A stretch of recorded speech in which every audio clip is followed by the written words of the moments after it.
నమస్తే and welcome to hit TV. సిబ్బంది నిర్లక్ష్యంతో కూర్చున్న కుర్చీలోనే గర్భిణి ప్రసవించిన ఘటన నల్గొండ జిల్లా కేంద్ర ప్రభుత్వ ఆసుపత్రిలో చోటు చేసుకుంది. నేరేడుగుమ్మ మండలానికి చెందిన నల్లవెల్లి అశ్విని తన భర్తతో కలిసి గురువారం రాత్రి ప్రసవం కోసం దేవరకొండ ప్రభుత్వ ఆసుపత్రికి వెళ్లింది. అయితే అక్కడి వైద్యులు మూడో కాన్పు చేయడం కుదరదు అంటూ జిల్లా కేంద్రంలోని ఆసుపత్రికి సిఫారసు చేశారు.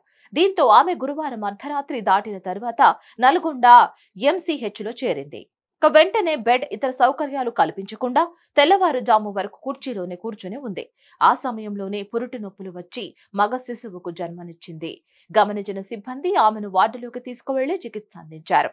సమాచారం తెలుసుకున్న జిల్లా అదనపు కలెక్టర్ పూర్ణచందర్ ఆసుపత్రికి చేరుకొని వివరాలు సేకరించారు. మరిన్ని అప్డేట్స్ కోసం please like, share and subscribe to hit TV. Hit TV app ని డౌన్లోడ్ చేసుకోండి. ఇందులో short news, live news, entertainment movies అన్ని అవైలబుల్ గా ఉన్నాయి. Please download Hit TV app. Hit TV app hit TV యాప్ని ఫ్రీగా డౌన్లోడ్ చేసుకోండి.